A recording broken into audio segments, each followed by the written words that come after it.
Good afternoon, everyone.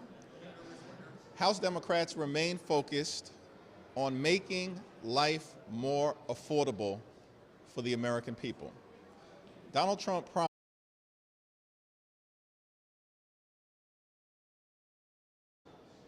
and far too many people across this country, millions of hardworking American taxpayers, are struggling to live paycheck to paycheck, can't thrive, and can barely survive because of toxic Republican policies that have made life more expensive for the American people. House Democrats are committed to driving down the high cost of living. Housing costs are too high, grocery bills are too high, health care costs are too high, expensive. And Republican policies have made a bad situation even worse. They've been a disaster as it relates to the economy, and everyday Americans know it. Donald Trump's reckless and costly war of choice has cost everyday Americans hundreds, if not thousands of dollars more in increased costs, particularly as it relates to gas prices. This war, this reckless and costly war of choice, needs to end today. House Democrats are going to advance a war powers resolution on the floor this week, and all we need are a handful of Republicans to join us, and we can end this reckless and costly war of choice. A war that has cost the American taxpayer over $100 billion. That's extraordinary. And left our country in a weaker position relative to Iran than when this reckless and costly war of choice began. Questions? Thank you, Mr. Leader. I want to get your reaction as a member of the gang debate to President Trump's appointment of Bill Pulte to be acting DNI. Do you think that, what's your reaction to the appointment, and do you think that that would complicate FISA 702 negotiations? The appointment of Bill Pulte as the acting Director of National Intelligence. Donald Trump and his administration are with respect to the national security of the American people. What exactly are Bill Pulte's qualifications? Does he have a national security background? The answer would be no. Does he have a military background? The answer would be no. Does he have a law enforcement background? The answer would be no. What qualifies Bill Pulte to hold one of the most important national security positions for the United States of America? One thing, apparently, that Bill Pulte is willing to say anything or do anything that Donald Trump demands, no matter how reckless, vengeful, or unlawful Donald Trump's demand may be. Bill Pulte has weaponized the federal government to go after Donald Trump's perceived enemies. He's weaponized the federal government to go after Lisa Cook. He's weaponized the federal government to go after Adam Schiff. He's weaponized the federal government to go after New York State Attorney General Tish James. Bill Pulte is deeply unserious, deeply dangerous, and deeply unqualified. His supposed elevation as the acting director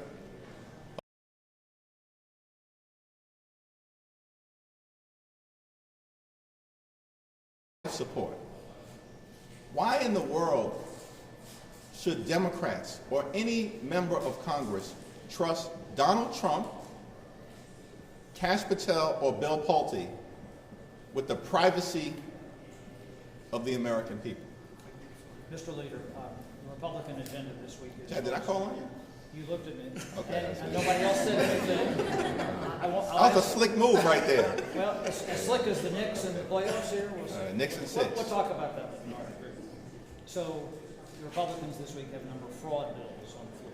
Do you think they're trying to dare some vulnerable Democrats to vote with them, lest they would turn this around against them in the fall?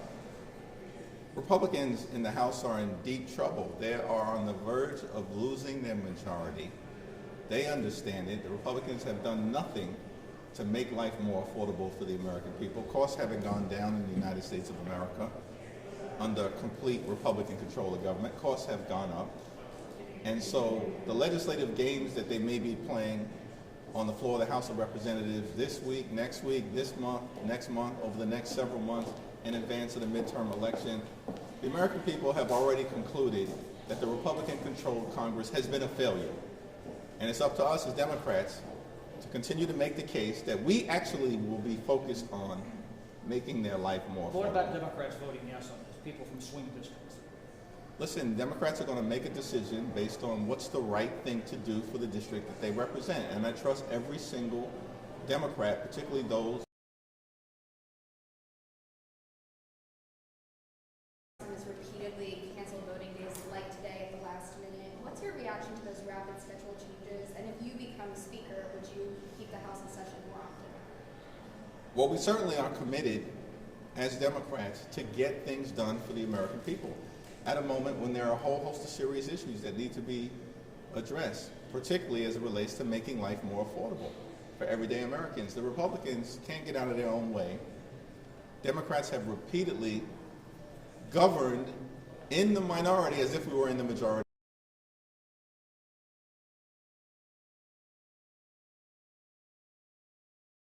Vote to stand up for the free world, for democracy, for truth, and the Ukrainian people on Thursday. At the end of the day, what exactly do Republicans have to show for being in complete control of Congress over the last 18 or so months? The answer would be nothing, nada, zero. They made life worse for the American people. And so that's one of the reasons why I'm convinced that Republicans continue to cancel votes and do everything they can every week to get out of town before sundown. Do you know if Congressman Jimmy Gomez is under investigation by House Ethics for sexual misconduct, and have you had any conversations with the congressman about his alleged behavior? I have not had any conversation with him, and I'm unaware of whether he's under investigation or not. I've seen those public reports on my way into the Capitol. We obviously take these things seriously, but I have not had any conversation with the Ethics Committee. Do you intend to speak with him? Leader Jeffries, it seems, according to Leader Thune, that Republicans are going to try to move forward on this reconciliation package this week. If Republicans ultimately do pass this in a party line vote without the reforms that Democrats had called for, was this government shutdown ultimately for nothing? Well, the American people have clearly come to the conclusion that taxpayer dollars should be spent to make their life more affordable. And our view is that taxpayer dollars should not be spent. We're talking about $70 billion on top of what ICE already has received from Republicans to brutalize and kill American citizens or to violently target law-abiding immigrant families. There's a clear choice between the Democratic vision of strong, safe, secure borders, while at the same time having immigration reform that is fair, just, and humane, and the Republican vision, which has unleashed a violent mass deportation machine on the American people. Donald Trump promised that immigration enforcement in this country, under his so-called leadership, was going to target the worst of the worst. That's what he said. They were going to target violent felons. They're not targeting violent felons. I didn't see any violent felons at Delaney Hall, which I visited with other members of the New Jersey delegation on Sunday. I saw people who were entrepreneurs, who were active, productive members of their community. I saw an 18-year-old teenage girl who's been in custody for months and was ripped away from her family, her community, and her classmates, and was being held as of Sunday, just a month prior to her graduation. It's not the worst of the worst. And so there's no circumstance where Democrats can support Donald Trump's violent ICE mass deportation machine, and the American people don't support it. But did Democrats sacrifice their leverage in trying to get these immigration? What happened is that the Republicans completely and totally caved. We made clear that the Department of Homeland Security should be reopened, with the exception of ICE in Donald Trump's mass violent deportation machine. And the Republicans insisted from the very beginning that was never going to happen, but guess what? It did. And we'll continue to battle it out in terms of bringing about the type of dramatic reform to ICE that the American people are demanding.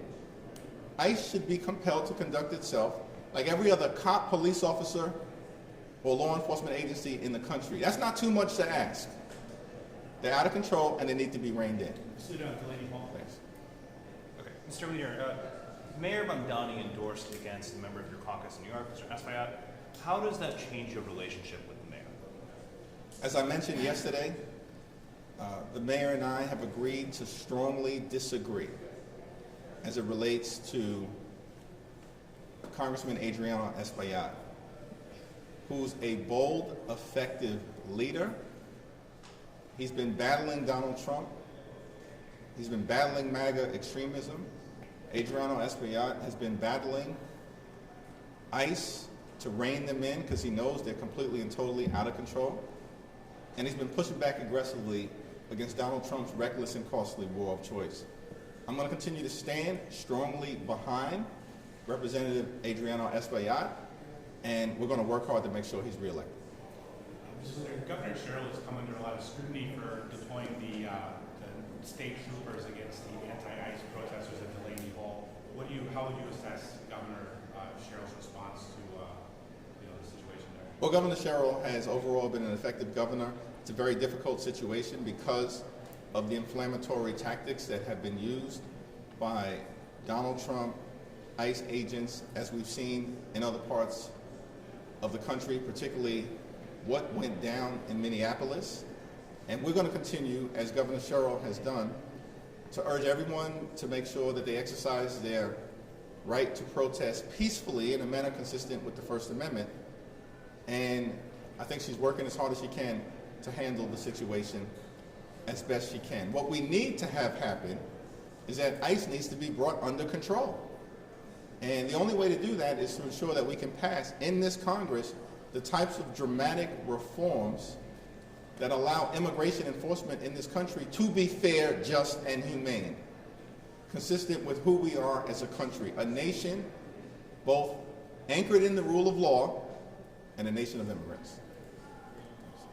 Thank you, Mr. Leader. On the topic of the reconciliation bill, if Republicans do end up passing the bill without the reforms that Democrats are looking for, how much would Democrats incorporate that into their midterm messaging? Well, House Democrats are going to continue to push for the use of taxpayer dollars in a manner that actually is designed to make life more affordable for the American people. That's what the American people want, as opposed to what happened in this budget reconciliation bill the first time around, the one big ugly bill, part one, where Republicans ripped away Medicaid from the American people, causing up to 14 million folks to be in jeopardy of losing their health insurance. Hospitals, nursing homes, community-based health clinics are closing as a result of what happened in that one big ugly bill. Nutritional assistance was ripped away from millions of children, seniors, and veterans. And all of this was done both to reward Republican, MAGA extremist billionaire donors with massive tax breaks that they did not need and do not deserve, and to give ICE a $70 billion or so slush fund, which has been used to unleash brutality on everyday Americans and, in some cases, to kill American citizens, as was the case in Minneapolis with Renee Nicole Good and Alex Preddy. The whole thing is outrageous and unacceptable. And all of our challenges that this country is facing can be traced to the fact that Republicans are focused on the wrong things. They want to jam their extreme ideology down the throats of the American people, as opposed to actually working to make life more affordable for the American people. Our commitment as Democrats will continue to be drive down the high cost of living and make life more affordable for hardworking American taxpayers across the country. Thanks. Congresswoman Wasserman Schultz is running in Florida's 20th district. A number of black political leaders in the state have said this threatens black representation in Florida. Do you support her run in that district? What's your response to this case? Haven't made a decision as it relates to that particular race. Everybody has a right to run where they see fit. They got to go make their case to the people that they hope to represent moving forward. And that's what I've communicated directly to Congresswoman Wasserman Schultz. Obviously, she has a strong track record of accomplishment here in the Congress and on behalf of the people that she's represented over the years in Florida. At the same period of time, I think we all recognize the sensitivities of the moment in terms of an unprecedented Jim Crow-like assault on black political representation that has been unleashed by the Supreme Court's outrageous decision to gut the Voting Rights Act. And it's an environment that all of us need to be sensitive to as we move forward. How do you plan to vote on the Lebanon War Powers resolution being introduced by one of your members? I haven't taken a look at it yet. Republicans for a long time, it's been years, obviously been attacking Democrats as socialists. That seems to have helped in 2024. Just to back up what Nick had asked you about the mayor, not only endorsing against Espaillat, but also has made some primary endorsements for these Democratic socialists. As you are, thinking about the majority, they could be elected. It's not like those seats are going to suddenly flip Republican. They could be elected in part of your caucus. I mean, what would you do to kind of dispel all those rumors when they are declared Democratic socialists? Well, I stand behind every single House Democratic incumbent, whether they're a member of the Congressional Progressive Caucus, as is the case with Adriano Espaillat, a New Dem or a Blue Dog, and I'm going to continue to do that. And then we'll see what happens at the end of the day in terms of what the voters decide. But I think what unites House Democrats is the fact that we are all of the view that Donald Trump and Republican policies have been an economic disaster for everyday Americans, and that we actually, as a Congress, should be focused on making life better for the American people, making sure that people can go see a doctor when they need one, that there are good paying jobs available to younger Americans who have worked hard at doing the right thing, they've gone to college or picked up a trade and now are unable to live comfortably and certainly are unable to, in many instances, to afford a home, which has always been a centerpiece of the American dream. These are the type of things that will unite House Democrats. They have up until this point, and I think they will continue to as we move forward. When it's all said and done, after the election on November 3rd, we'll come together as a caucus, and we'll lean into the issues that bring us together, driving down the high cost of living, fixing our broken healthcare system, and cleaning up corruption here in Washington, D.C. Thank you, everyone. How does this team match up to the 72-73?